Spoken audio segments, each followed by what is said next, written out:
एक हफ्ता या फिर 2 हफ्तों तक सिर्फ पानी, चाय और सूप, इसके अलावा कोई ठोस भोजन नहीं।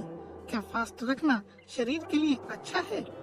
फास्टिंग से फायदा तो होता है, लेकिन ये थ्योरी अब गलत साबित हो चुकी है कि इसके जरिए शरीर से जहरीले तत्व निकल जाते हैं।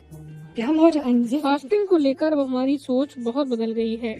जिन जहरीले तत्वों की बात होती है वे तो है ही नहीं।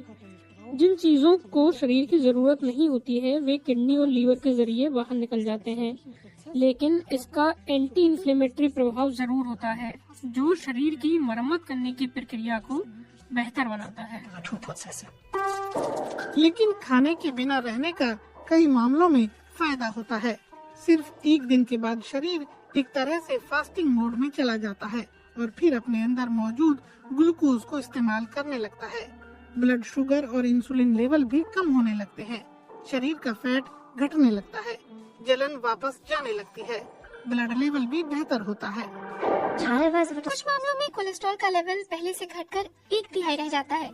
लीवर का असामान्य लेवल भी फास्टिंग के दौरान सामान्य हो जाता है।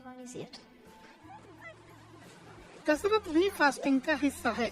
शरीर को प्रोटीन की जरूरत होती है। अगर खाने से प्रोटीन नहीं मिल रहा है तो शरीर मांसपेशियों से प्रोटीन लेता है। ऐसे में फास्टिंग के 2 दिन बाद मांसपेशियां कमजोर पड़ने लगती हैं। खासकर बुजुर्ग और कुपोषण के शिकार लोगों को काफी दिक्कत होती है, जिन्हें फिर से मांसपेशियां बनाने में समस्या होती है, तो सावधानी की जरूरत है।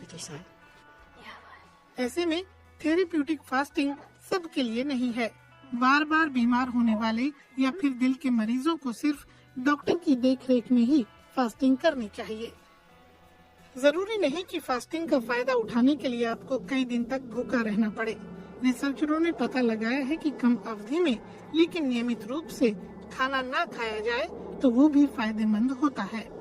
फास्टिंग का फायदा तो होता है, भले ही कुछ घंटों या फिर 1-2 दिन की फास्टिंग हो। पहले की तरह नहीं, जब लोग सोचते थे कि हफ्ते भर फास्टिंग करनी होगी।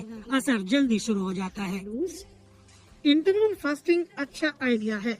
चूहों पर हुए प्रयोग दिखाते हैं कि हर दिन 16 घंटे तक कुछ न खाया जाए तो शरीर पर इसका वैसा ही असर होता है जैसा फास्टिंग से होता है। इंटरवल फास्टिंग आपके पाचन तंत्र को फिर से दुरुस्त करती है। चूहों में हमने देखा है कि वे शुगर और फैट मेटाबॉलिज्म के बीच बेहतर तरीके से विचरण कर सकते हैं, और इसका फायदा है कि फैट मेटाबॉलिज्म बेहतर होता है। इससे चूहों के लीवर में कम जहरीले तत्व जमा हुए और चूहे अपने शरीर में बने इंसुलिन को बेहतर इस्तेमाल कर पाए। दोनों ही बातें डायबिटीज को रोकने में मददगार हैं। इंटरवल फास्टिंग वजन कम करने के लिए भी अच्छा है। हीलिंग फास्टिंग से कहीं बेहतर, जिसमें खाना छोड़ ही दिया जाता है। ये बात भी खुलकर कहने की जरूरत है कि वजन में दोबारा वृद्धि से बचने के लिए खान पान की आदतों को बदलना पड़ता है, और ये बात आप फास्टिंग से तो नहीं सीख सकते।